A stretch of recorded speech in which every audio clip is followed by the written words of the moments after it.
Welcome to the Cali Raw Nutrition Podcast. My name is Brandine, and I'm sitting here today with James Pendergast. He is the thought leader and formulator of our formulas here at Cali Raw Nutrition. Today we are going to talk about the top 10 raw dog food or raw feeding questions that we encounter from our customers. Some of our questions here have been sent in by our loyal customers, and we want to address them here today to try and help everybody become more informed and educated about raw dog food. Our very first question, sent in by one of our customers, our new customers, states that her dog has a sensitive stomach and she wants to know, how will raw dog food help? The sensitive stomach question.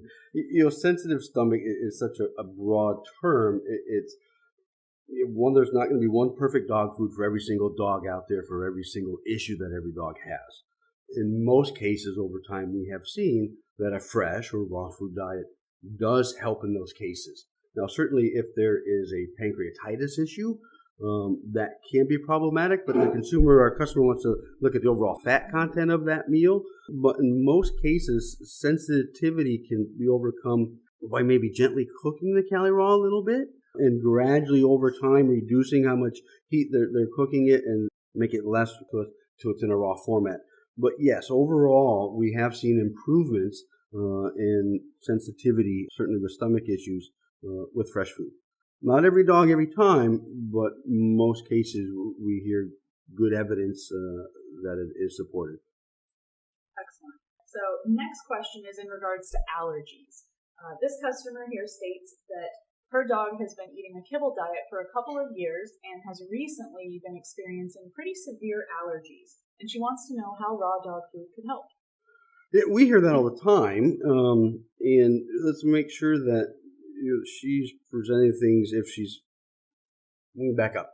So here's a dog that's eating a highly processed, highly added synthetic vitamins and minerals, and their body has become accustomed to that. So now when they get a fresh food, and their body has something that they can recognize and utilize more efficiently, there's something that we can call detox, where it's their body getting rid of the bad to make room for the good.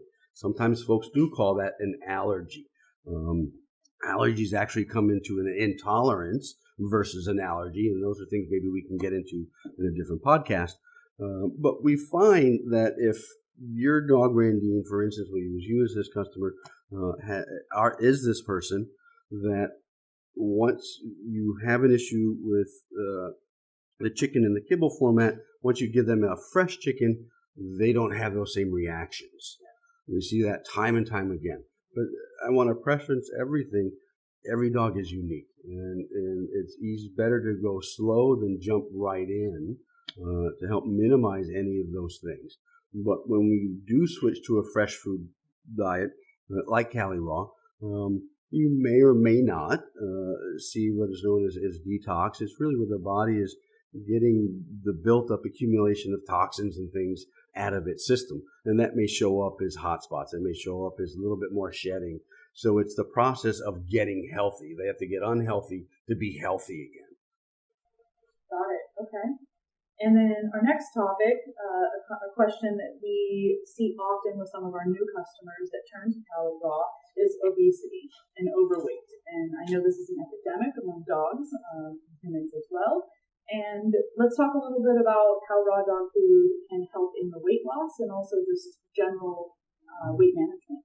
Yeah, and you're right. Obesity is not just a national issue, it's a global issue. And we've been looking at ways to help impact that epidemic, if you will, of obesity. And really a lot of it is coming down to, and some of the science is getting people to read the labels, education.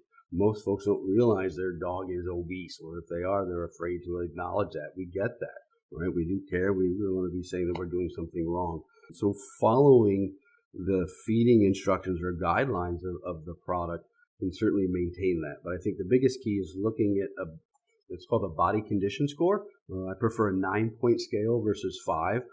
So really, you guys can Google that out there, a body score. But anything between 4 or 5 is ideal. Anything above that would be considered getting to the obese side. Anything below that would be considered really too skinny, too lean. We want to fatten them up. Customers should be able to look at their dog's profile from the side, and not be able to count their ribs. That's a little skinny. If you stand above your dog and look down its back, it should taper into a little waistline. That's a sign of a great weight for a dog. For feeding, certainly, there are tons of guidelines, and we're going to do a separate podcast on how to feed our animals and how much to feed. But just as a quick overview, they're all starting points because everyone's metabolism is different. So starting off with the guideline and adjusting to where your dog's ideal metabolism, activity level, age, there's so many parameters that come into that affect the kilocaloric needs of that animal. Having that guideline and then adjusting, we can put some impacts into that. And there's some other bigger industry topics, but we can have another session on in-depth information regarding that. As far as overweight dogs, is there a specific protein that you would maybe recommend starting with? That's a common question to get. Yeah, the meat source to start with, it'd have to be the overall fat content of the formula itself. Historically, duck is considered a higher fat meat. Certainly lamb could be a higher fat meat, but I have seen some formulas out there in the market that their lamb is okay in fat content, meaning 10%. Ideally, turkey would be considered really lean. Rabbit, but of course that's cost prohibitive for a lot of folks, but maybe turkey, it's one of our leaner meats that they can use, and start with that. Okay, great. And I know you're going to love this next question here. We get this from new customers, people who are what I would call raw curious, and they want to know if they can feed raw food to their puppy and if it's safe. Yes, and yes, and yes. No, I do say that. I want to add some caution. Because they are developing immune system, you have to really, get a trusted source. Certainly, if you're a home cooker and you're getting meat, because their immune systems aren't as robust, you potentially could cause some issues with pathogens. But for a healthy dog, no. So for puppies, to be purely safe, you can gently cook the food up till they're about 4 months, just to give their immune system time to build up, or certainly purchase products that have gone through some pathogen control steps to eliminate any of that risk. Certainly we here at Cali Raw do that.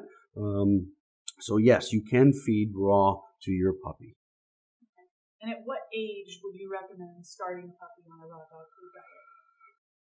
As soon as you get them. As soon as you get them, right? They've been weaned from mom. Yep. So technically mom then, and if we're looking at our forefather wolves, that, the mom, after weaning, she regurgitates the food. So in essence, it's kind of been bathed in acid, so it's kind of been cooked. So she goes from weaning to regurgitated raw foods. So when you get your puppy home at 8-9 weeks, gradually make the transition. Now, puppies haven't had a lifetime of poor nutrition. They tend to handle the switch a little bit better. I still would like to set folks up for a longer transition, just for pure safety reasons and success reasons. They may adjust much sooner and you're off to the races sooner. That's great. I just don't want to set expectations that, it only takes 2 days. But, when you get the puppy home, they'll probably come with the food that the breeder was feeding. You do a little mix, the transition. We'll cover that more in detail. But yeah, as soon as you get them, you can make the switch. Excellent. Okay, so the next question here, one that we face quite often, and I know is a hot topic in the market. What if my veterinarian says not to feed raw dog food? Then we always want relationships with our vets. And I think they are now... And for me, is being in the fresh food industry, there's really two camps of veterinarians. There's holistic veterinarians, and then there's more traditional veterinarians. The two camps have always, holistic, very supportive. So one, you should always have a holistic veterinarian in your toolbox. But you also want to maintain a relationship with a more traditional practice, because most holistic vets aren't doing surgeries and things, so you want that relationship. But I think to start is, why, doc? Why don't you want me feeding that? I've seen over the years where they really haven't come up with anything new against raw food. It's certainly, it's improperly balanced. Well, most commercial raw products on the market are really well formulated. I think that statement is more geared to the home preparers, the do-it-yourself types, or it is a pathogen risk. But if the company is taking steps that can control that, and ideally really for a healthy dog, non-compromised immune system, pathogens are a non-issue. Now, certainly, yes, they can get salmonellosis. They can get some of these bugs that we see, but for a healthy animal, it's usually a non-issue. And then for lack of evidence, they are coming out with some true peer-reviewed studies. I know there's a veterinarian I believe she's out of Finland, that has either just released a raw food study proving some of the benefits. But I think in time, there are institutions out there and that's working on getting that peer-reviewed data out there to put that to bed. But over the years, they haven't come out with anything new. It's ill-properly formulated. Well, that's really not an issue. You know, a reputable company, it's going to be complete and balanced. The pathogen risk, if they're doing things right, sourcing properly, treating it good in the production facility, and then getting to you as soon as after manufacture, you don't really have any risks.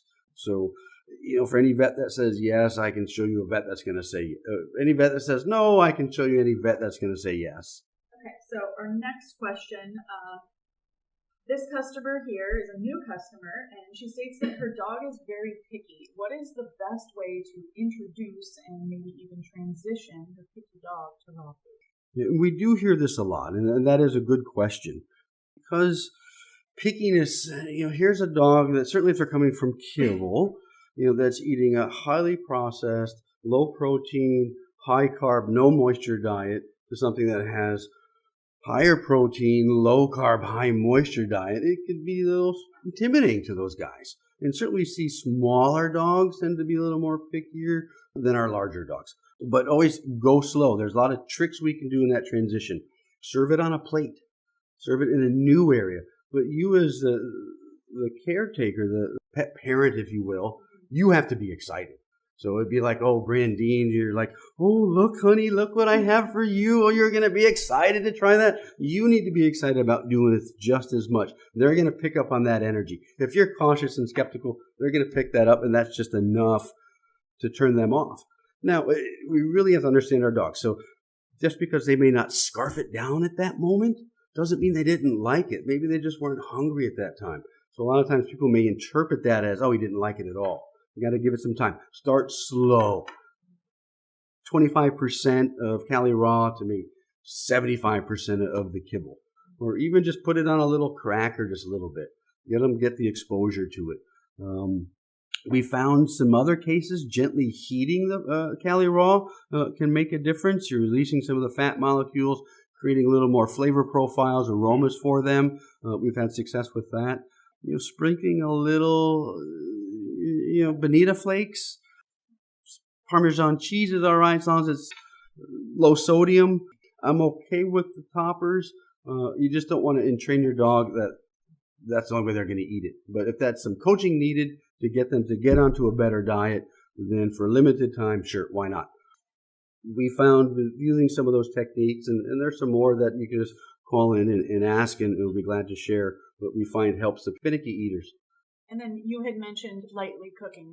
I wanted to get a little bit more specific with that because I know you have some instructions of the best way to do that. What would you recommend? Sure. In a perfect world and following traditional Chinese medicine, steaming or poaching are the more non-invasive ways to reheat foods while maintaining the qi or the energy property of that. Steaming would be the most benign. Poaching would come in second, but then you have that liquid, and anything that's water-soluble, and your water-soluble vitamins are going to leach into that liquid, so you want to make sure you reserve that. That can be a lot of work for folks, so we find the easiest way to reheat Cali Raw is saute pan, a little bit of water so it doesn't stick, medium-high heat for 6 to 8 minutes. So basically, you're heating the outsides, putting some color, but still maintaining a little bit of pinkness in the centers. And that seems to do well. Okay, great advice. We touched a little bit on it before in about bacteria being a non-issue for dogs, but let's talk a little bit more about that because that is a major concern for a lot of people who are raw curious and wanting to feed a fresher diet, but may have been deterred by their veterinarian or something they read online. So what would be your advice and education in regards to bacteria in dogs? it's a non-issue for most dogs. Unfortunately, we live in a regulated industry that is regulated by the FDA that has a zero tolerance. Where the USDA, for instance, if when you go to the grocery store, you can buy chicken, and it's going to be assumed that there is going to be salmonella. But it's also assumed that there's going to be a kill step of that product before you would eat that as a human, cooking it in some fashion. Raw food is considered RTE, ready to eat, so there's not a kill step in the house to mitigate any potential pathogen risk. So the FDA, who regulates pet food, has a zero tolerance. So at Cali Raw, how we approach that is we HPP our products to minimize any of that potential risk of bacteria that may cause harm. But in essence, I mean, if you have a dog, you have a yard, your dog's out there burying things and eating it, you see there's no issue. A healthy animal, these can be non-issues. I'm not downplaying the fact that they cannot get salmonellosis or infected with listeria, but in most cases, a healthy dog, it's a non-issue. So you're saying that the chicken that I would buy from the grocery store has a higher risk of salmonella than raw dog food that's gone through HPP? Yes.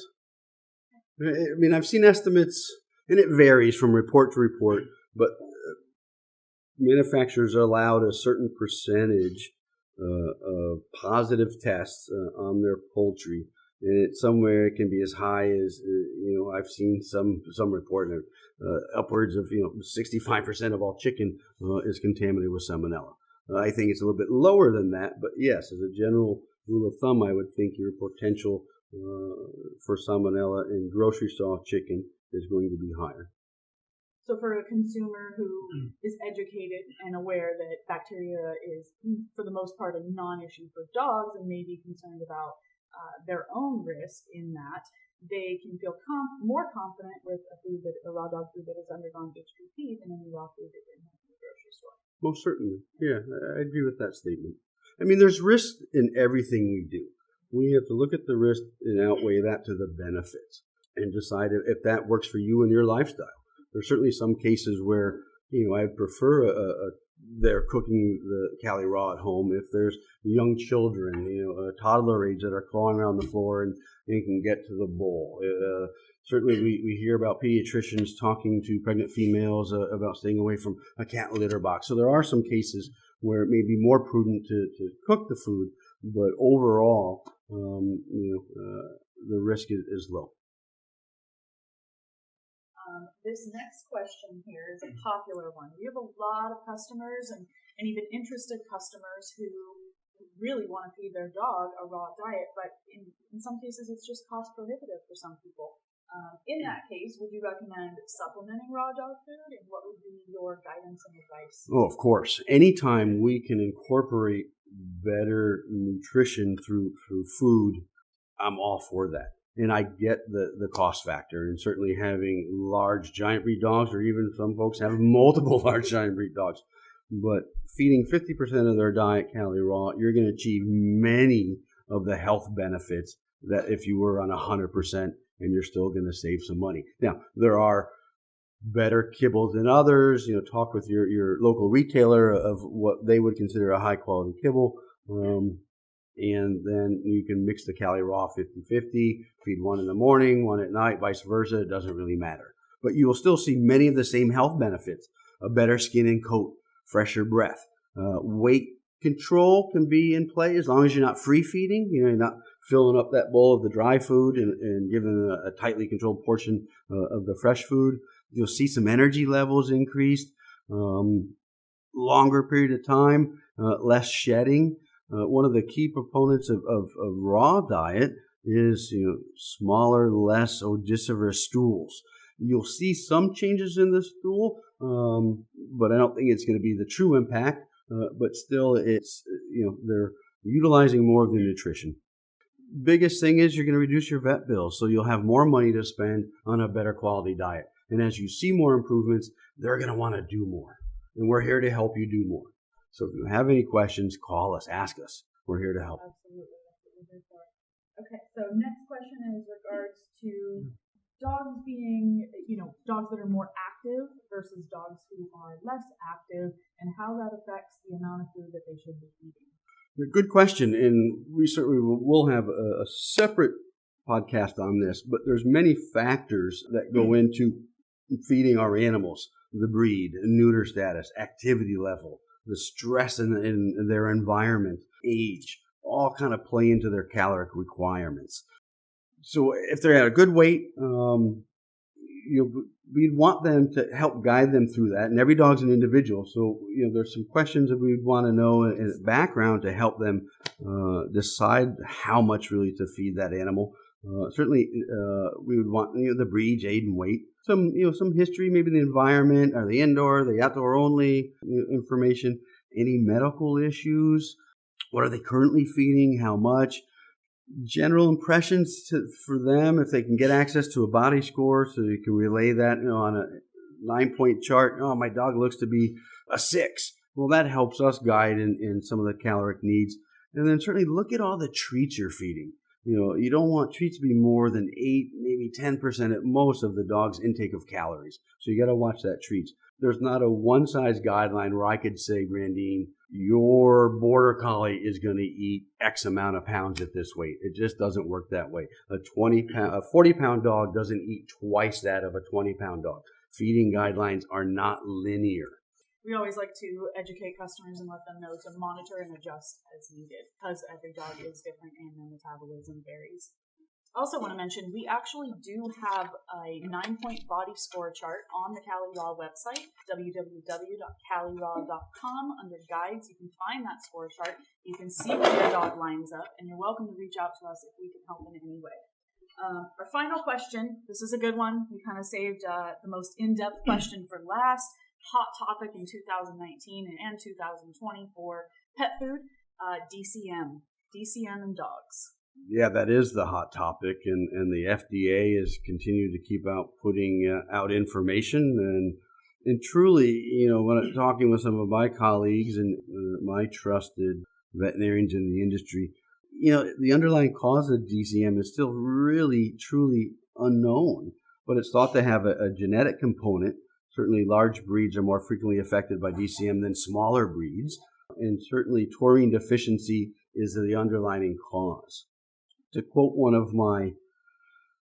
me back up. So, diets that were implicated in the FDA study, which CaliRaw was not, were all kibble-based, and they frequently list potatoes and multiple legumes such as peas, lentils, and other pulses, which are seeds of legumes, starch and fiber derivatives, early or high up in the ingredient deck. So ingredients are listed on the label by weight. So the more they're number 1, 2, or 3, so the higher up in the deck, the more that there are in the product, indicating that they are the main ingredients. To quote one of my favorite veterinarians, Dr. Karen Becker, grain-free, low-protein commercial diets are very high in carbohydrates, which displace amino acids. They also contain anti-nutrients, sulfonins, trypsin inhibitors, phytates, and lectins that may interfere with the taurine absorption. So when we're adding in high heat processing using manufactured kibble, it's not surprising that these diets aren't an adequate source of taurine for many dogs. I think that was a powerful quote from Dr. Becker.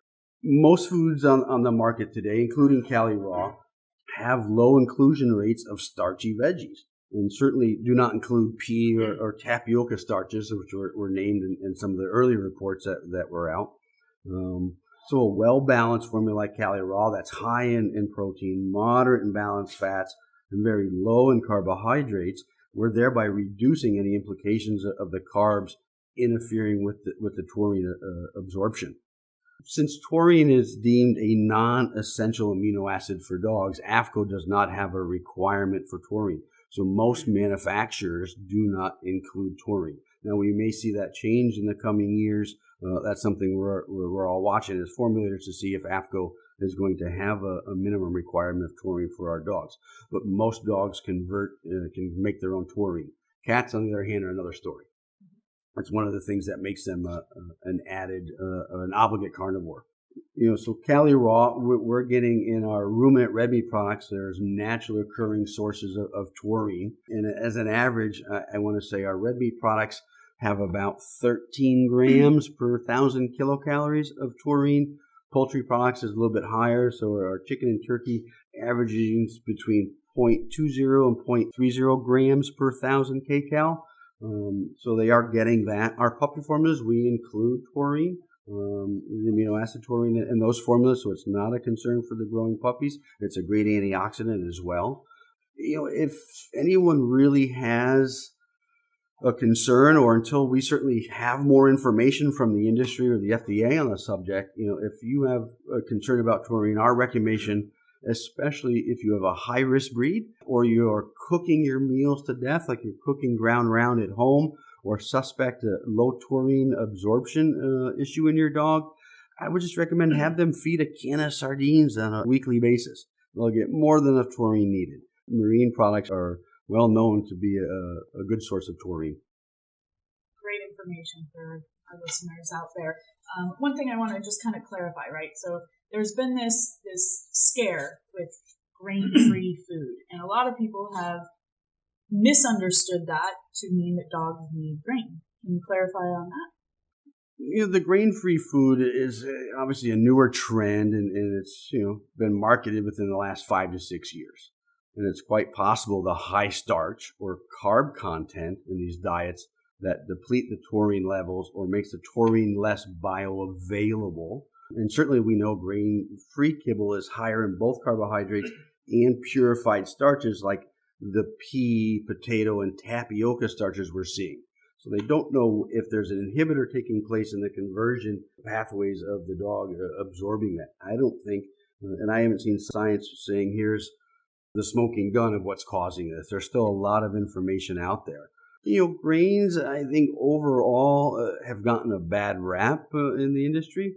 There are certainly some that are better than others. Like I would feed my dog a brown rice versus I would feed a white rice. That's going to be more bleached and processed. Pea protein, maybe not so much, but peas are fine. So it all depends on the processing of that original ingredient or what is being stripped away in that processing. That would be a cause of why I wouldn't want to feed that. But to say grains are bad, I think we could be selling our pets short on that. There are cases where they can be a benefit. Okay, well, that wraps up our top 10 questions for this podcast. I want to thank James Pendergast for being with us today and helping us educate the dog lovers and pet parents out there. We will be bringing you a lot more information and podcasts in the future. Thank you so much for joining us. Oh, you're welcome. Thank you for having me.